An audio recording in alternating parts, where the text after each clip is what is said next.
The second part of 5.8 is being able to use the cosine rule or the law of cosines to solve for triangles.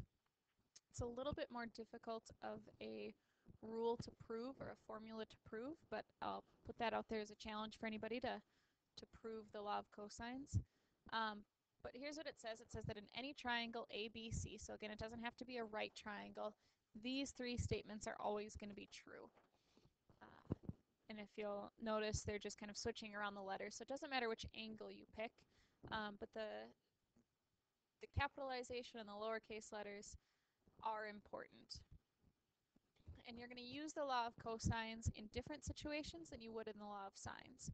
So you can use the law of cosines if you have two sides and an included angle. So for example, if I have this side, and now I've got this angle, I'm in a little bit of a tough spot to try to use the law of sines, because the law of sines, you need to know an angle and the side opposite. So I know side A, but I don't know angle A, so I can't use that. I know side C, but I don't know angle C, so I can't use the law of sines. And I know angle B, but I don't know side B, so again, I'm in trouble there. Okay, the other situation where you would want to use it is if you know all three sides. So if I know this side, and this side, again, we can't use the law of sines because you don't have an angle and the side opposite. All you have are three angles. So those are the two situations where you're going to use the law of cosines. It's a pretty straightforward formula, and usually you can just plug them in. So, for example, for this first problem, solve triangle ABC if A is 52 degrees 10 minutes, B is 6 centimeters, and C is 8 centimeters. And it wants us to round all of our answers to the nearest minute for angles or the nearest tenth for sides. So again, I think it helps to get a pretty good drawing. So I will have my drawing with about a 52 degree angle, 52 degrees 10 minutes, and that is angle A. Then we know side B, so let's say that this is side B, and that's about 6 centimeters for side B.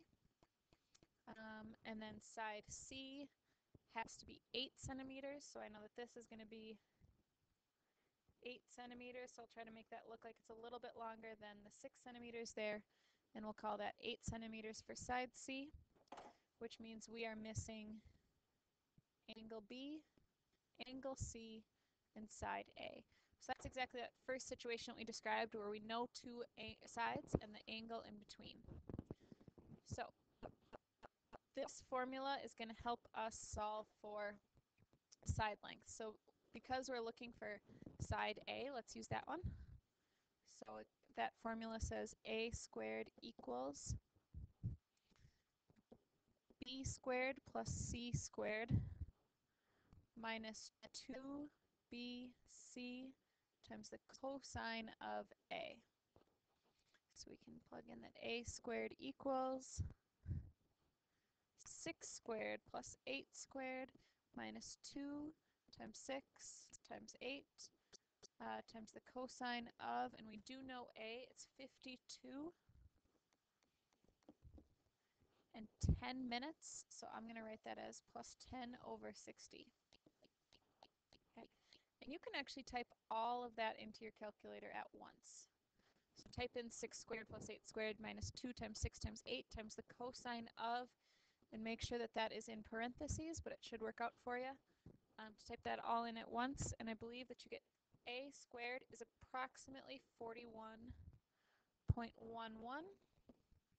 So then to solve, we have to take the square root of both sides, which gives us that A is approximately 6.41, but it's said to round to the nearest tenth, so we'll say that that's about 6.4 centimeters. Okay, and then we can label it. Again, make sure that that seems reasonable. Looks pretty good. Now we have to solve for angle B and angle C. So you could use the law of cosines. I would prefer not to. I think once you've got it set up, the law of sines is a much easier, or maybe not easier, but quicker formula for solving for angles. And so now we can say, well, since we know this angle and we know the side opposite, let's set that up. So let's set up the sine of 52 and 10/60ths over the side opposite, so about 6.4, has to equal the sine of, and now we can decide if we want to solve for b or c first. It does not really matter. Let's just solve for b over side b, so that's over 6. And so when we cross multiply and divide, we end up with an answer of approximately 0.739. Cross multiply and divide by 6.4, you get about 0.739, but remember that's not angle B, that's the sine of angle B. So we have to ask ourselves, or ask the calculator, what angle has a sine of about 0.739? And so to do that, you have to do the inverse sine to get rid of sine. So you have to do the inverse sine on this side, and we get that B is about 70 or 47.65. So again, we have to convert that into minutes. So it doesn't make much sense for it to be 47 degrees and 65 minutes, because 65 is already over, would already be more than 60. So we type in 0.65 times 60, and that gives us about 39 minutes.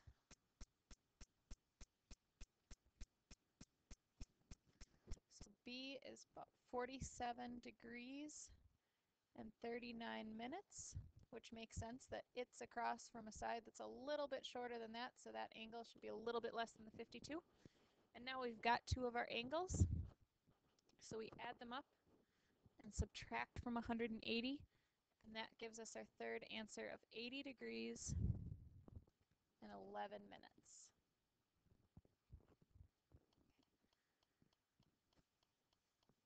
The next example, again, we can use the law of cosines. Because we're given all three side lengths. So we've got A is about 21 inches. So again, it doesn't matter exactly where you draw side A, but I'll just say that that is 21 inches. Then we've got B is about 16.7 and C is 10.3. So it doesn't have to be, like I said, super accurate, but I'm going to want to draw B so it's a little bit shorter than that side, so I'll make it about like that. So that's side B, which is 16.7 inches, which leaves us with C to be about 10.3. So it looks okay. This would be capital C, this would be capital A, and this would be capital B. So now we have to solve for each one of those angles, and we're only going to have to use the law of cosines once to find the angle, or to find one of the angles, and then after that we want to switch and use the law of sines. So I'm going to solve for A because it's the largest angle. Then when I switch and use the law of sines, I know that when it gives me an answer that's less than 90, I know that that will be the correct answer. So if I'm solving for A,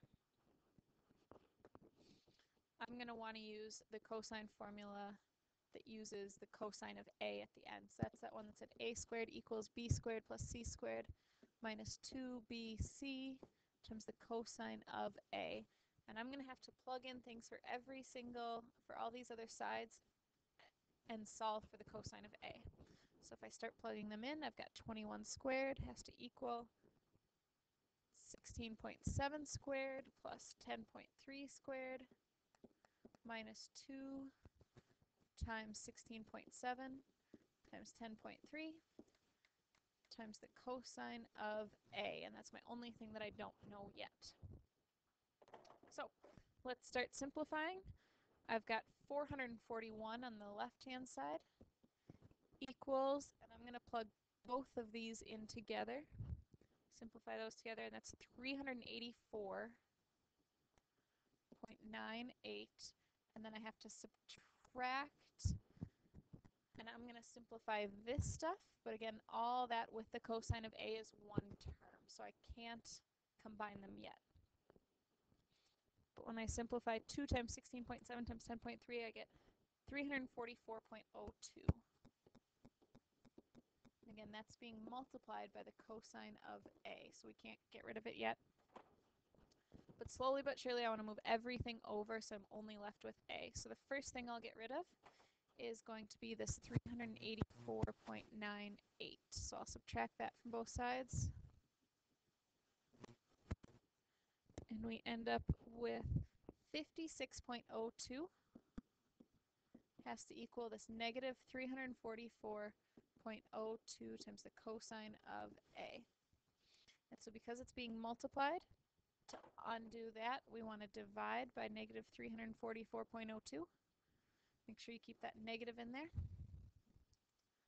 So divide by 344.02. That leaves us with the cosine of A equals 56.02 over 344.02. I'm sorry, negative. So now, how do we solve for A? How do we get angle A all by itself? Well, we have to get rid of the cosine of A.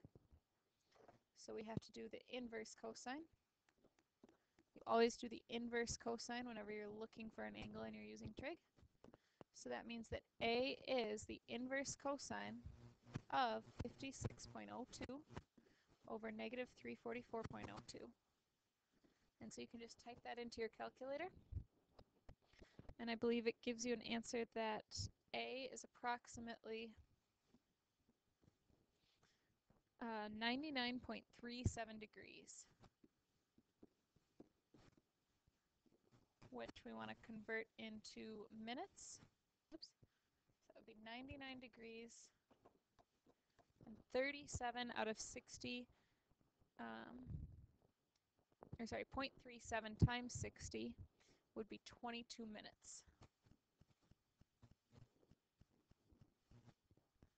So we can label that up here as 99 degrees, 22 minutes. Now that we've got an angle and we knew all three sides, we've got an angle and the side opposite. So now I want to use the law of sines to solve for either angle B or angle C. And it doesn't matter which one I choose to solve. So let's just say we want to look over here and solve for C next. Then we'll use the sine of C over side C, so over 10.3, is going to equal the one that we know, so sine of A, or sine of 99, and I'm going to use the 0.37 here, over the 21 inches. And when we solve by cross multiplying and dividing, we end up with the sine of C is about 0.483. So again, we have to do the inverse sine of both sides because we're looking for an angle. Oops, inverse sine. And we end up with C is about 28.94 degrees, which would be 28 degrees, and then 0.94 out of 6 or times 60 would be 57 minutes, almost that full hour, or almost that full degree. So 28 degrees, 57 minutes.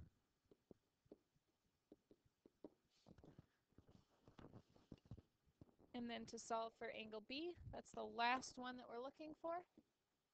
And so because we already know the other two, we can add up the 99.37 or the 99 degrees and 22 minutes plus the 28 degrees and 57 minutes. You're going to want to convert those to decimals, add them up and subtract from 180, and then change that back to degrees and minutes. And so maybe double check that you can do that. So if you want to pause, try that, solve for angle B, but you should get the answer of 51 degrees and 41 minutes. So those are the two situations that you'll run into with solving using the law of cosines, either where you know all three sides or where you know the two sides and the included angle. But once you use the law of cosines once, then you can use the law of sines to solve for the remaining problems.